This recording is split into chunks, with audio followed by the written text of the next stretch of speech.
Okay, please class, pay attention.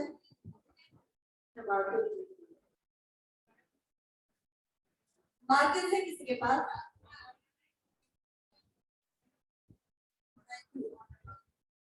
ठीक है. Scientific management given by Hartwright. Scientific management given by, just hand raise करेंगे, answer कौन मिलेगा? Scientific management given by, okay, get up. सबसे last में तुमने उठाया था. Very good. Sit down. सबका आंसर यही था. की जरूरत नहीं, ठीक है ना? Last time.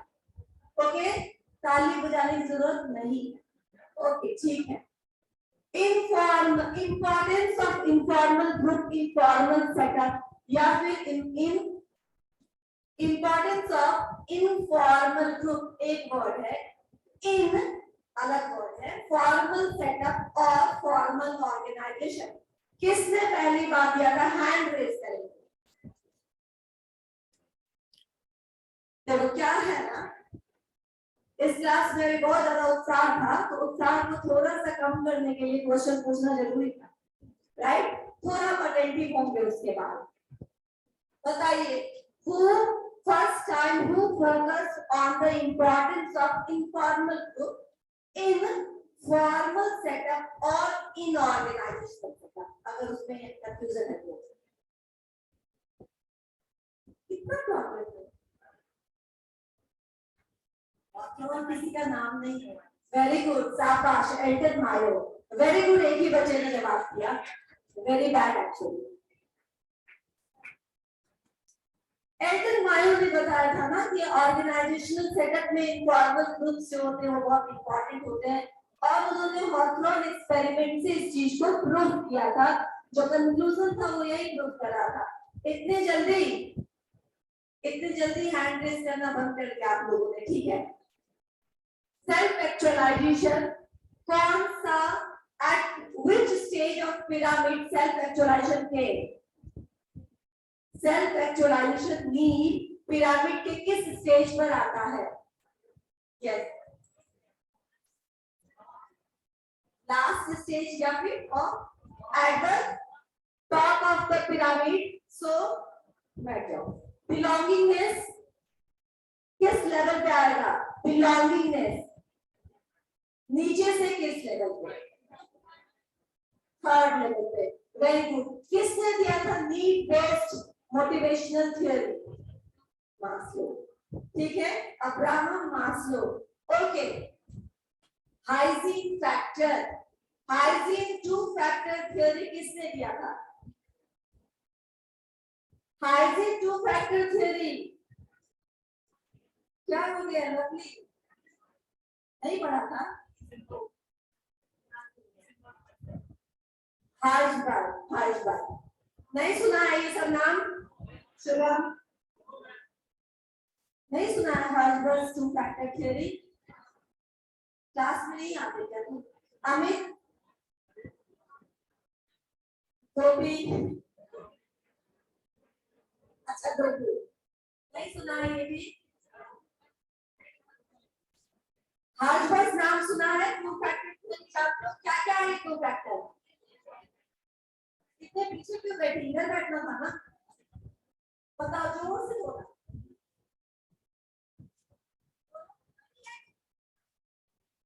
चार्टा लगेगा. Theory X, theory Y is not 2 factor theory. That is McGregor's XY theory. हर बच्चे इसके साथ कंफ्यूज करते हैं, और इसीलिए मैं पढ़ाने से पहले बोलती हूँ don't confuse. Herzberg 2 factor theory is Abhishek. Hygiene and motivator ये है तो अभी लास्ट चांस, ठीक है ना? वार्निंग इससे पहले दे चुकी हूं मैं. ये लास्ट चांस निकाल दूंगी क्लास से. अभिषेक मुझे ऐसा करने में बहुत बुरा लगेगा, लेकिन मैं करूंगी. तो 2 फैक्टर थ्योरी है. जब हम हाइजबर्ग 2 फैक्टर थ्योरी बोलते हैं तो इसका मतलब है कि एक है डिससैटिस्फायर या हाइजीन या मेंटेनेंस फैक्टर, और दूसरा है सेटिस्फायर या मोटिवेटर, मुझे समझ में आ गया। This class needs a revision, लेकिन रिवीजन से पहले कंप्लीशन ऑफ सिलेबस तो जरूरी है। उसमें ताली बजाएंगे तो कैसे होगा कंप्लीशन? तो थोड़ा अटेंटिव होंगे यार। हो गया सबका सेल्फ चेक, सेल्फ इवैल्यूएशन? चलिए ठीक है। अब हम लोग आज देखो अभी बच्चे ज्वाइन कर रहे हैं, मैंने लाइव किया है क्योंकि somehow because of some technical reason I am not able to live your notebook, तो वो ज्वाइन करने की कोशिश कर रहे हैं। Zoom क्लासेस बंद हो चुके हैं, जो क्लासेस ऑफलाइन हो रहे हैं उसके लिए, ताकि अब आप आ जाइए, राइट? और इतनी बहुत जरूरत भी नहीं, और ऐसे भी उसका क्या इफेक्ट है शुभम बता सकता है, ठीक है ना? ऑनलाइन क्लासेस कितना इफेक्टिव था। ओके ठीक है, नेक्स्ट क्लास में हम लोग लास्ट क्लास में क्या पढ़े थे?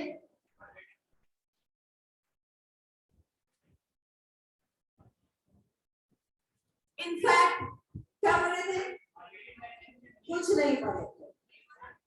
मेरे हिसाब से वो क्लास बिल्कुल अनप्रोडक्टिव क्लास रहा, क्योंकि वो शुरू किया तो पीस मैनेजमेंट, सीट मैनेजमेंट उसी से शुरू हुआ और खत्म कैसे हुआ मुझे भी पता नहीं चला, राइट?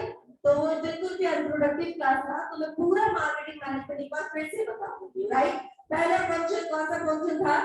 एग्जीक्यूटिव मैनेजमेंट में एक फंक्शन हम खत्म कर चुके हैं जिसको बोलते हैं प्रोडक्शन मैनेजमेंट, राइट?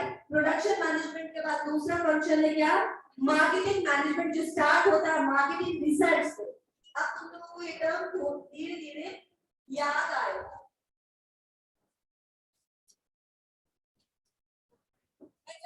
ये खत्म हो जाए इस क्लास में, ठीक है ना? फिर बचेगा फाइनेंस और पर्सनल यू ऑलरेडी नो, मैं आपको बस रिवीजन करा दूंगी ताकि मुझे स्टार्टिंग वापस से रिवाइज न कराना पड़े। और फाइनेंस थोड़ा बहुत सुपरफिशियल आपको जानना है क्योंकि मुझे उतना ही आता है, ओके? बाकी डिटेल में फाइनेंस पढ़ना है तो नहीं, पवन सर और प्रकाश सर, राइट? मैं जितना जानती हूँ उतना बता दूंगी, और जितना मैं बताऊंगी उतना मोर देन सफिशिएंट। उससे ज्यादा जानोगे तो फाइनेंस में जाना पड़ेगा। मार्केटिंग रिसर्च का मतलब होता है सबसे पहले यू आइडेंटिफाइड। आप रिसर्चर जो होते हैं वो दो काम करते हैं, either they identify the need or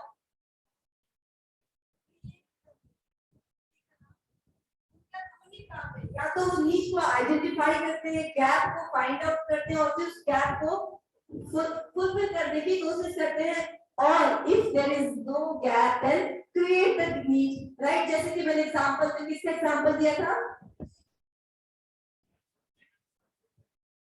zoom का नहीं, क्रिएट द गैप का मैंने एग्जांपल दिया था पतंजलि का, right? He created the gap, right? जहां कहीं गैप नहीं था तो क्रिएट कर दिया, और वो आसानी से कर भी सकते थे since he is attached with yoga and all the things, Ayurvedic type of thing. तो वो इसको आसानी से जानते थे जनता के नर्स को कि कहां गैप है और कहां पे मैं फुलफिल करूंगा तो हम मेरे एक अलग कस्टमर, टारगेट कस्टमर बन जाएंगे, ठीक है? तो सबसे पहले आपको मार्केटिंग रिसर्च करके इधर you have to find out कि कस्टमर को किस चीज की जरूरत है। अगर वो आपको मिल गया कि किस चीज की जरूरत है जो नहीं है अभी मार्केट में, तो आप उसको देने की कोशिश करेंगे।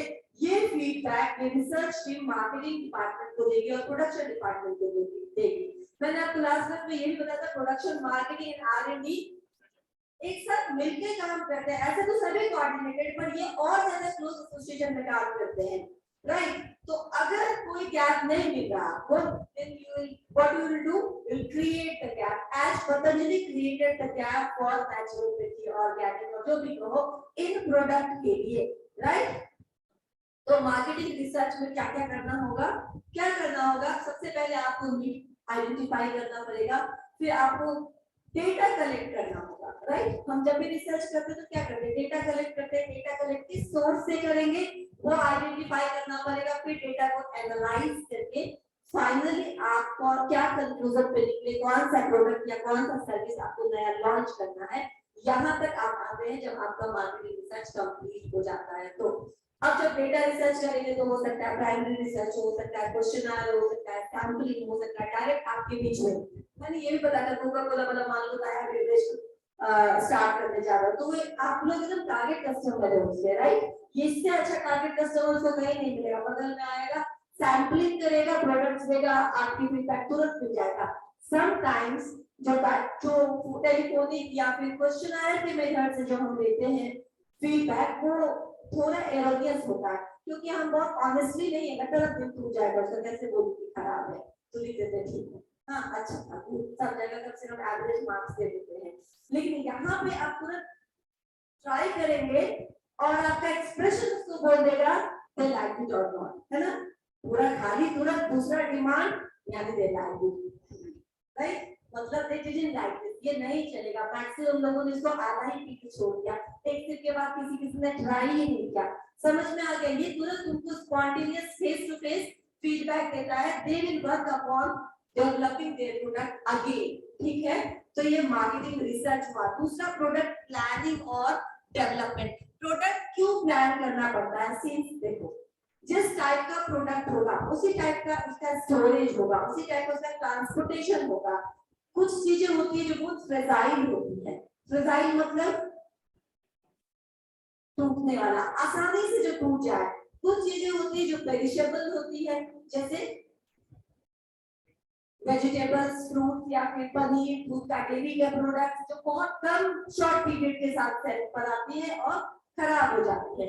तो आपको प्रोडक्ट प्लानिंग एंड डेवलपमेंट इसीलिए करना है क्योंकि जो अदर थिंग्स जो मार्केटिंग में करना होता है, जैसे transportation, inventory, warehousing, right, ये सब डिपेंड करता है टाइप ऑफ प्रोडक्ट पे, नेचर ऑफ प्रोडक्ट पे। तो अगर प्रोडक्ट का नेचर है जो फ्रेजाइल नेचर का है, जो पेरिशेबल नेचर का है, तो आपको उसके लिए अलग वेयर हाउसिंग, अलग तरह का ट्रांसपोर्टेशन या फिर क्विक मोड ऑफ ट्रांसपोर्टेशन चाहिए होगा। फ्रेजाइल चीजों के लिए अच्छा पैकेजिंग चाहिए होगा। तो इस तरीके से आप डेवलपमेंट कर पाएंगे, कैसे हम मार्केट में उसको ले जाएंगे, कैसे हम अपने होलसेलर को डिस्ट्रीब्यूटर तक पहुंचा पाएंगे ये सामान। इसीलिए सबसे पहले स्टेज में जब you find out the gap, then you started developing the product and product को इस तरीके से डेवलप किया जाता है ताकि वो ट्रांसपोर्टेशन और इन्वेंटरी के पर्पस से भी फ्रूटफुल हो, राइट? यानी उसको वहां पे भी एग्जीक्यूट किया जा सके। क्लियर हुआ जया? क्लियर हुआ? नेक्स्ट है बाइंग एंड असेंबलिंग। ये भी एक इंपॉर्टेंट टर्म है। सेकंड ने क्या कहा?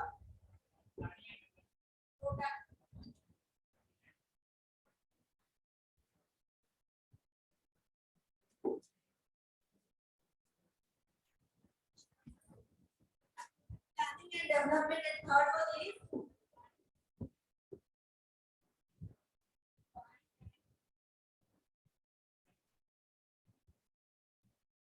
buying and assembling. थोड़ा समझिए, buying and assembling different है, right?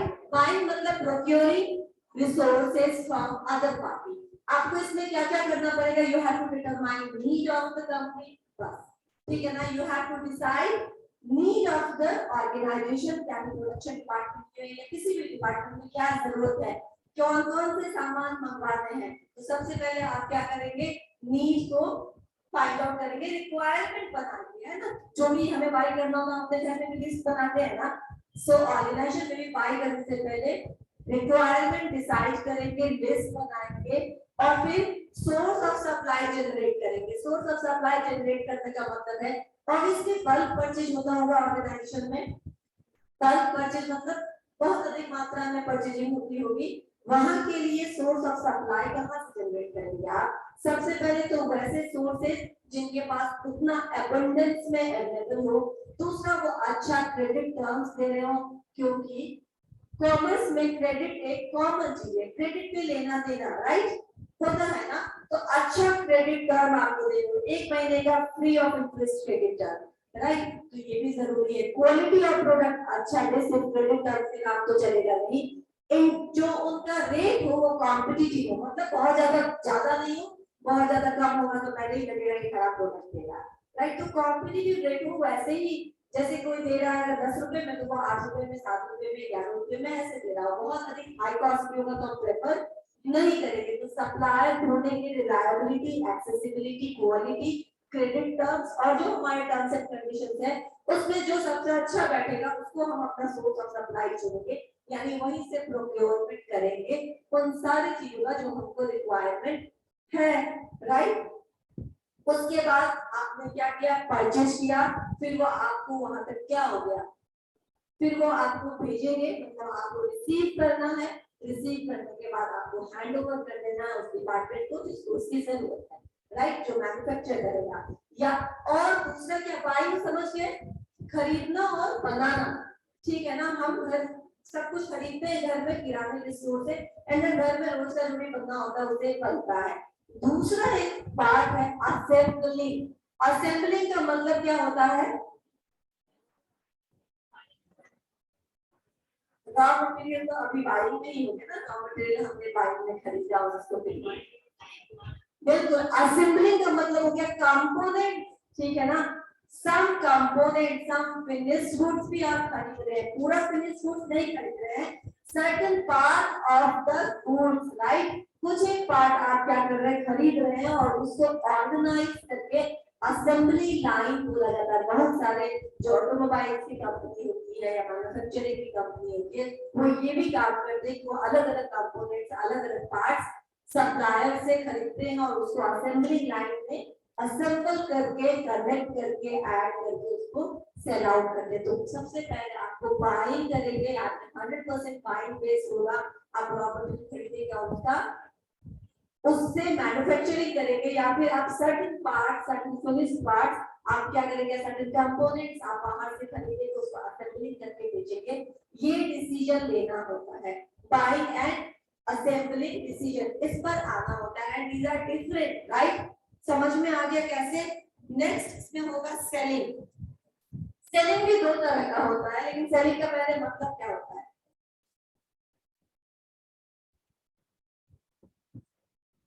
yes.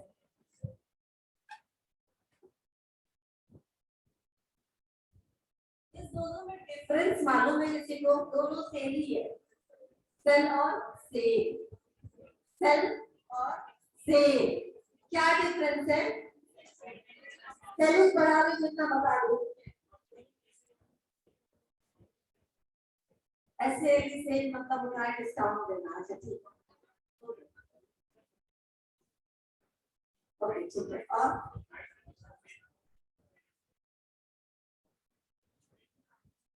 दोनों का मतलब क्या लिखा है, दिख रहा है, स्पेलिंग बोलो, ठीक है।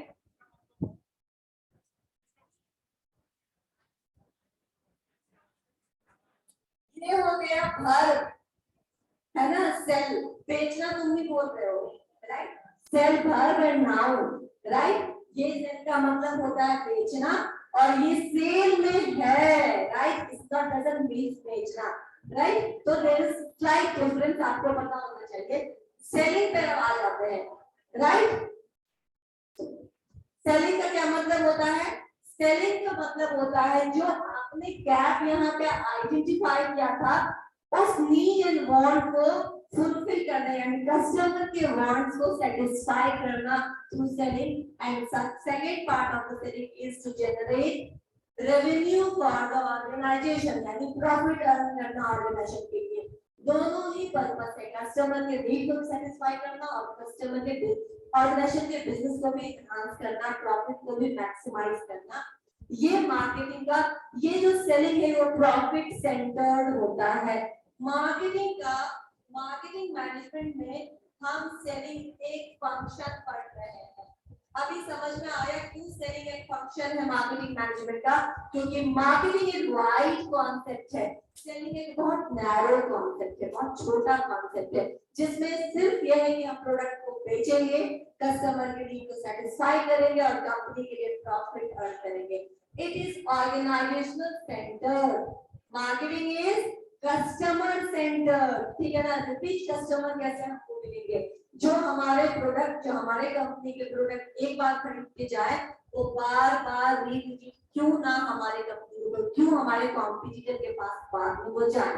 तो आप जो भी करते हैं अपने एक वन टाइम कस्टमर को रिपीट कस्टमर में चेंज करने के लिए, वो सब मार्केटिंग के अंदर आ जाता है। सेलिंग में बस एक बार सामान बिक गया, आपको पैसे मिल गए, राइट। सेलिंग क्या फोकस होता है, बहुत ज्यादा प्रॉफिट फोकस होता है, ऑर्गेनाइजेशनल सेंटर होता है, जबकि मार्केटिंग कस्टमर सेंटर होता है। कस्टमर पे ज्यादा फोकस होता है क्योंकि उनको रिपीट कस्टमर बनाना होता है। तो कस्टमर को सेलिंग में दो तरह के सेलिंग मैंने बताई, एक होता है नेगोशिएबल सेल, ठीक है, नेगोशिएबल सेल, और एक होता है ऑक्शन सेल, और भी हो सकता है ऑक्शन सेल और negotiable sale, right. Auction sale और नेगोशिएबल सेल, जहां पे अच्छा इस दोनों में अंतर है। नॉर्मली नेगोशिएशन मतलब क्या होता है, बार्गेनिंग, बातचीत, राइट। म्यूचुअल जो हम बार्गेनिंग करते हैं और किसी एक पॉइंट पे आते हैं उसको हम नेगोशिएशन बोलते हैं। नेगोशिएशन सेल तब होता है जब बायर एंड सेलर आपस में बार्गेनिंग करके म्यूचुअली अग्रीड पॉइंट पे पहुंचते हैं और फिर उनके बीच में डील होता है, कुछ खरीदारी होती है, परचेजिंग होती है, जो भी हो। लेकिन ऑक्शन सेल का क्या मतलब होता है, यहाँ पे कोई नेगोशिएशन नहीं होता है, एक बेस प्राइस होता है। बेस प्राइस का मतलब कोई प्रॉपर्टी है, कोई भी ऐसा एंटिक सामान है जिसको ऑक्शन में रखा गया है, तो उसका एक बेस प्राइस आपको बता दिया जाएगा कि मान लो इसका बेस प्राइस 50 लाख रुपया है, ठीक है ना। उसके बाद इसमें थोड़ा अदर वे राउंड ये होता है। इसके बाद जो सेलर होता है वो कुछ नहीं बोलता, उसने अपना बेस प्राइस बता दिया कि 10 लाख में 50 लाख जो भी है, उसका बायर ही आपस में क्या करते हैं, प्राइस को बढ़ा देते हैं, क्योंकि बेस प्राइस मालूम है। अब जिसको लेना है 50 लाख में वो 50 लाख बोलेगा, जिसको लेना है 60 लाख में वो 60 लाख बोलेगा, जिसको 62 में 62 बोलेगा, और ऐसे ऐसे करके 50 लाख से वो चीजें करोड़ पे पहुंच सकती है, राइट। वो डील फाइनल डील होगा जिसके ऊपर कोई दूसरी बोली नहीं लगेगी। यानी सुनते रहे होंगे ना, 3 बार हम लोग हर जगह देखेंगे एट द फाइनल जब 3 बार हैमर गिर जाता है तो तीसरे ड्रॉपेज के बाद, हैमर के तीसरे बार गिरने के बाद डील फाइनल हो जाता है, उसके बाद फिर कोई बोली नहीं लगती। तो यहाँ पे जो निगोशिएबल है, यहाँ पे प्राइस बढ़ाने का या प्राइस फिक्स करने की जिम्मेदारी बायर की होती है, यहाँ पर सॉरी सेलर की होती है, और यहाँ पे बायर को एक प्राइस दे दिया जाता है, उसके बाद बायर को प्राइस बढ़ाने की जिम्मेदारी दी जाती है। समझ में आ गया। तो ये दोनों ही सेल होता है और मार्केटिंग में दोनों ही सेल अलग अलग जगह पे यूज किया जाता है। नेक्स्ट इसके बाद प्राइसिंग।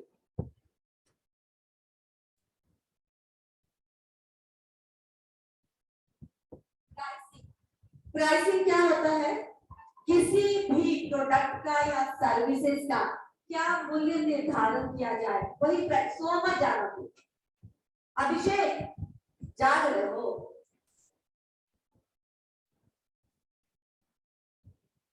अब तुम चार हो चाहे जहां ना। प्राइसिंग में क्या बोल रही हूँ, तभी नहीं समझ में आता है।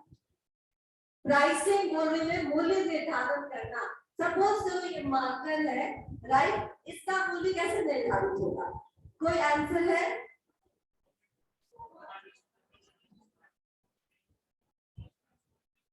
Cost, very good, cost plus margin, profit margin, बिल्कुल। प्राइस निर्धारण के लिए सबसे सिंपलेस्ट तरीका है, तुम लोग बोल रहे थे रॉ मटेरियल का कॉस्ट, लेकिन सीधा सीधा प्रोडक्शन का कॉस्ट, चाहे जो सा भी हो, ठीक है ना। सारे कॉस्ट को आप ऐड कर देंगे, प्लस जो आपको सूटेबल मार्जिन लेना है, प्रॉफिट मार्जिन के साथ जब आप उसको मार्केट में इंट्रोड्यूस करेंगे तो वो प्राइस हो जाएगा। ये सिंपलेस्ट स्ट्रेटजी है प्राइसिंग का, लेकिन प्राइसिंग सिर्फ इस बेसिस पे नहीं होता है। और क्या क्या होता है जो प्राइसिंग को इन्फ्लुएंस करता है?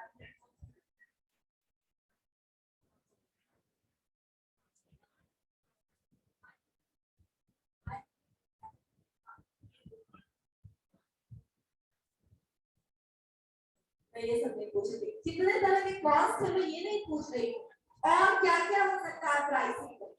क्या देखो, कॉम्पिटिटर्स का प्राइस, राइट। आपके इस प्रोडक्ट का दाम, मान लो तुम्हारा कॉस्ट ऑफ प्रोडक्शन 5 रुपया है और तुमने इसमें 5 रुपए का प्रॉफिट ऐड किया और तुम बेचना चाहते हो, तो तुम्हारा इसका दाम हो गया कितना, प्राइस 10 रुपीज। लेकिन कॉम्पिटिटर है, ये कौन सा है, ये जो भी है कौन सा है, लग्जर भी एक ब्रांड है जो पेन और ये माथा उधर, उसने मान लो कि यही क्वालिटी 8 रुपए में देना शुरू कर दिया, 7 रुपए में देना शुरू किया, तो आपके प्राइसिंग पे इफेक्ट पड़ेगा।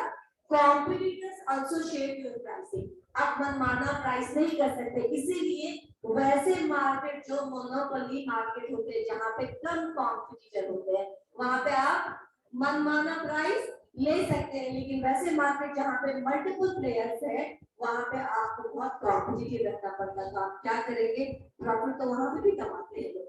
वो कैसे कमाते हैं, अपनी कॉस्ट ऑफ प्रोडक्शन को कंट्रोल करके प्रॉफिट अर्न करते हैं। समझ में आया?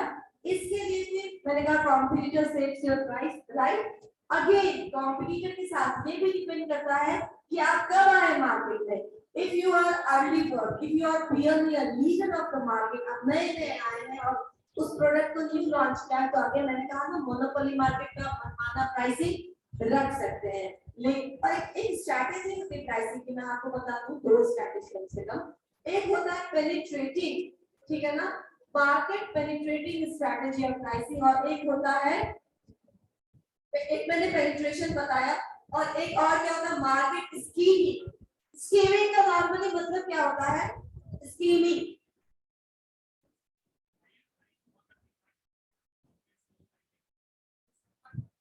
ठीक है, थोड़ा थोड़ा सही है, इसको और थोड़ा याद रखिए। यस, और कोई स्कीम का मतलब क्या होता है, नॉर्मली स्कीमिंग, स्कीमिंग का मतलब बता दो बस। स्कीमिंग का क्या होता है, बस क्या मतलब मुझसे पूछो, स्कीमिंग का मतलब क्या होता है? स्कीमिंग का मतलब तो जानते हैं,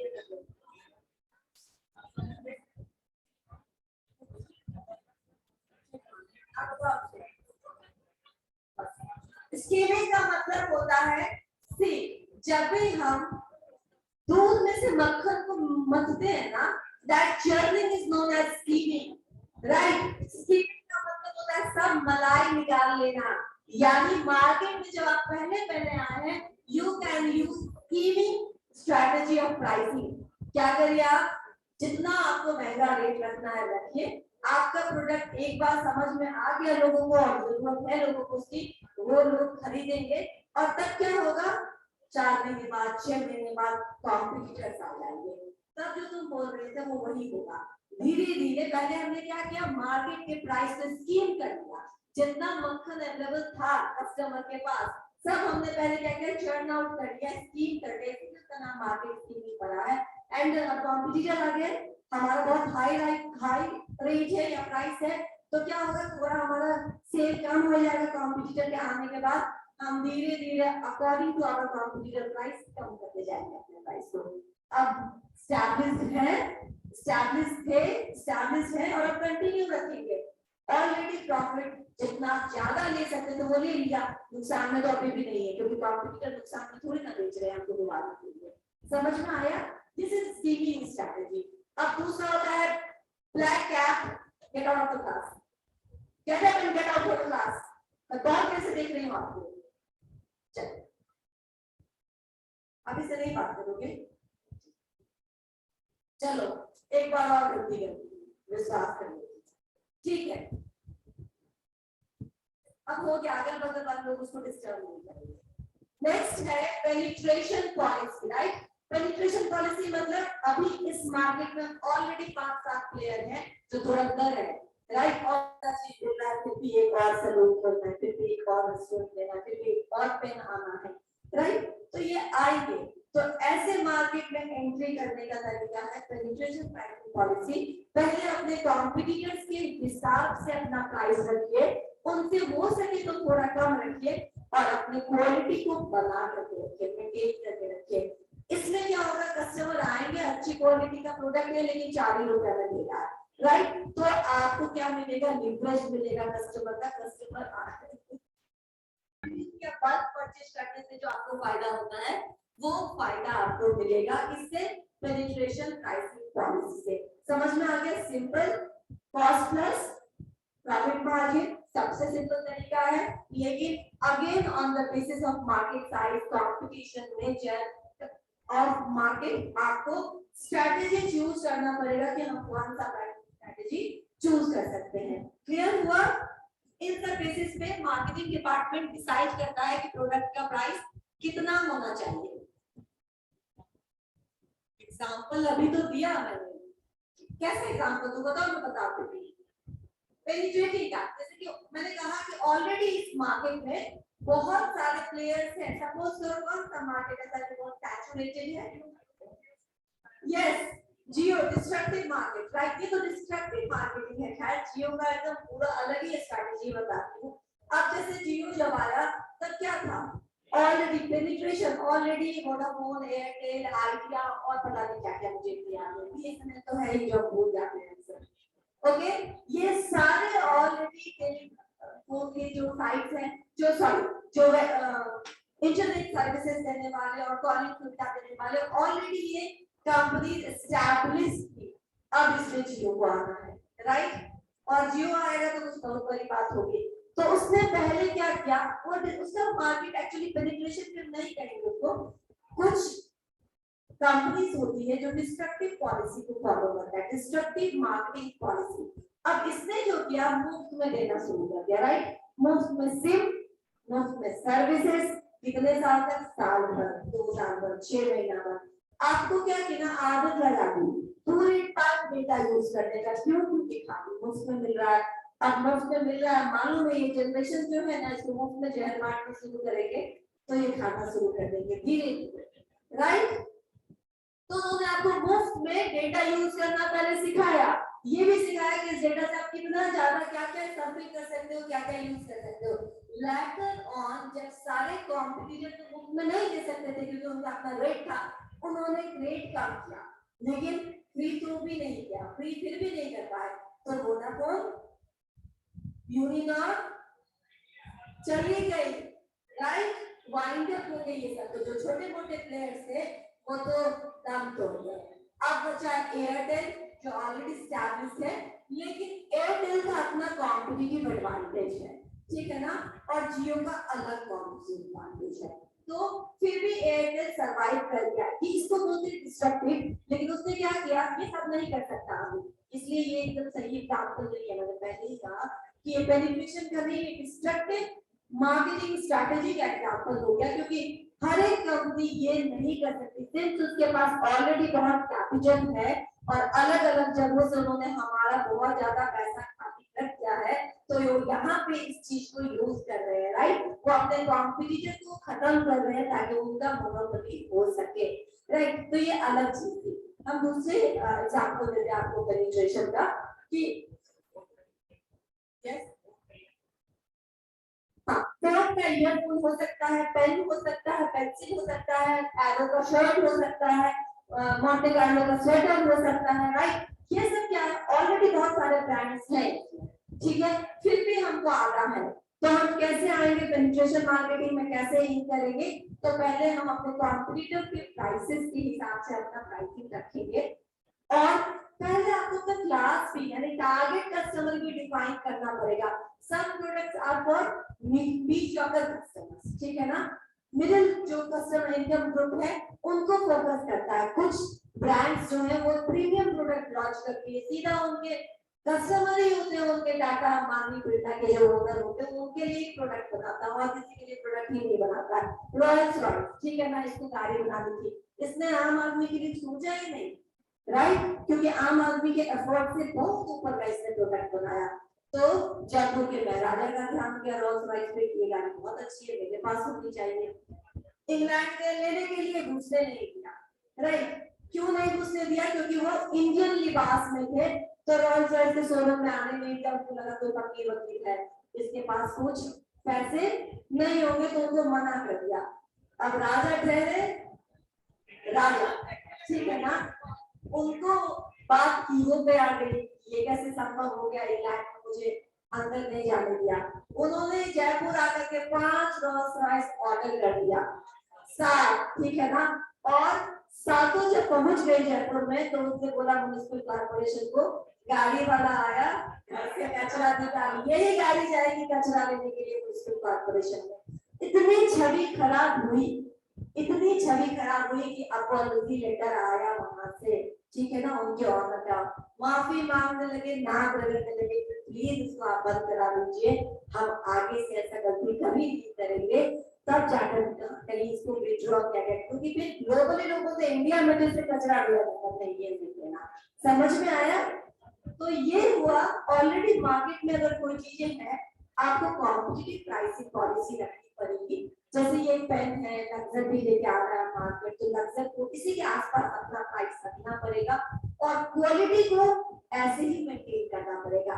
सेम क्वालिटी अगर आपको 2-4 पैसे कम में मिल रहे हैं तो आपका बेस बन सकता है, राइट? आपको आपके कस्टमर्स मिल सकते हैं, तो आपको टारगेट कस्टमर के हिसाब से, कॉम्पिटिटर के हिसाब से अपना प्राइसिंग डिसाइड करना होता है।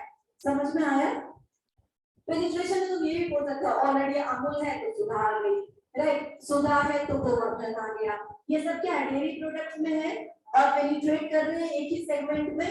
सबका दाम ऑलमोस्ट एक जैसा है, लेकिन सभी सर्वाइव कर रहे हैं, इसी को बोलेंगे पेनिट्रेशन। आप वहां पे बहुत हाई प्राइस नहीं हो सकते, ठीक है? जब ऑलरेडी बहुत कॉम्पिटिटर्स हैं तो आप बहुत हाई प्राइसिंग स्ट्रेटेजी को फॉलो नहीं कर सकते, यानी कि स्कीमिंग प्राइसिंग को फॉलो नहीं कर सकते हैं। अब आगे बढ़े।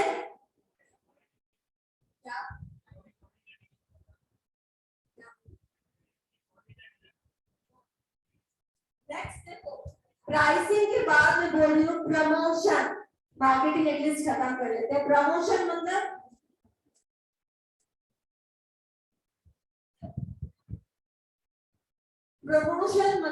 प्रमोशन और एडवर्टीजमेंट। नॉर्मली क्या है? Advertisement is the part of promotion. तो आपको इसके बाद एडवर्टीजमेंट में मैं बताऊंगी। मार्केटिंग मैनेजमेंट में प्रमोशन का भी इंपॉर्टेंट रोल है। जैसे मार्केटिंग मिक्स में हम पढ़ते हैं प्रोडक्ट, प्लेस, प्राइस, प्रमोशन, यानी जितना इंपॉर्टेंट प्रोडक्ट होता है उतना ही इंपॉर्टेंट प्लेस होता है कि किस प्लेस पे आप उसको इंट्रोड्यूस कर रहे हैं, रूरल एरिया, अर्बन एरिया। वैसे ही इंपॉर्टेंट प्राइस होता है। और चौथा जो इंपॉर्टेंट होता है मार्केटिंग मिक्स का, वो प्रमोशन होता है। प्रमोशन मतलब communication about product and services to your target customer in the market, how you create awareness about the product, right? इसको बोलते हैं प्रमोशन, यानी कम्युनिकेशन। यहाँ पे कैसा होता है? बोथ हो सकता है। इसमें आता है डायरेक्ट सेलिंग भी आता है, door to door selling, telephone calling, या फिर these are the example of promotion। Short period के लिए किया जाता है। मुझे याद है एक वैक्यूम क्लीनर, एक ही तो बहुत फेमस हुआ, इसका ब्रांड का नाम मैं भूल जाती हूँ। वैक्यूम क्लीनर के किसी ब्रांड का नाम याद है किसी को? अच्छा चलो मैं भूल जाती हूँ, याद आ जाए। यस, यूरेका में, यूरेका फोक्स उसमें है क्या? यूरेका तो मेरे ख्याल से क्या उसमें है, फिर वाटर फिल्टर में ना।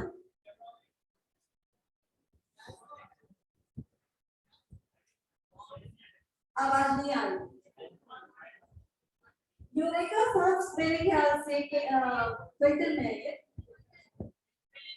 है क्या? यूरेका फोक्स का वैक्यूम क्लीनर है। एक यूरेका फोक्स ही वैक्यूम क्लीनर में ऐसा ब्रांड है जिसने कोई एडवर्टाइजमेंट नहीं किया, जिसने door to door selling strategy को यूज किया अपने वैक्यूम क्लीनर्स बेचने के लिए। क्यों? क्योंकि वो आपको डायरेक्ट डेमो देकर के दिखा सकता था कि कितना इफेक्टिव है। जो घर का एरिया आपका सबसे साफ सुथरा है, वहां से भी गंदगी निकाल के दिखा देगा, राइट? आपको जो दिख रहा है साफ, वो एक्चुअली साफ नहीं है, राइट? तो उसने डायरेक्ट सेलिंग को यूज किया था to create awareness, to communicate the quality of the product, the function of the product. Promotion short period के लिए किया जाता है, ठीक है? जब कोई प्रोडक्ट हम लॉन्च करते हैं तो शुरू के 2 महीने, 3 महीने, 4 महीने, 6 महीने तक प्रमोशन कर सकते हैं, उसके बाद खत्म, राइट? तो प्रमोशन कैंपेन्स के रूप में, promotion short term awareness programme के रूप में या कम्युनिकेशन के रूप में यूज किया जाता है। लेकिन इसी का पार्ट है एडवर्टाइजमेंट, जो नेक्स्ट है।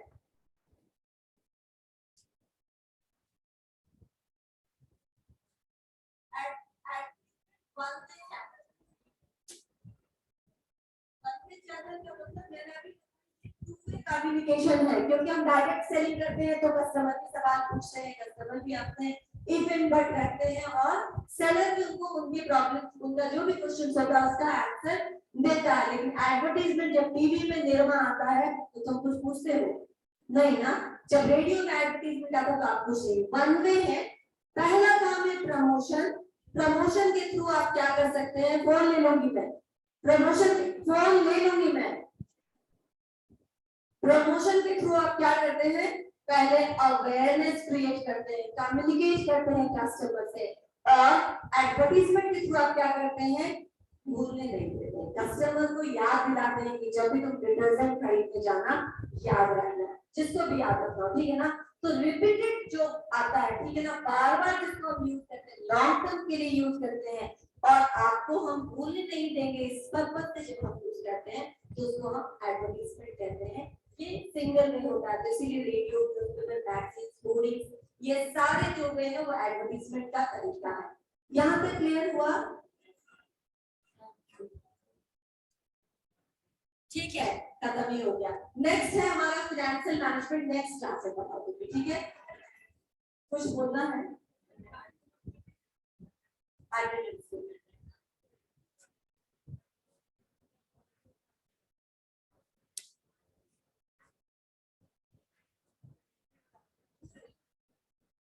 क्लास प्लीज थोड़ी देर और उसी तरह शांत रहिए।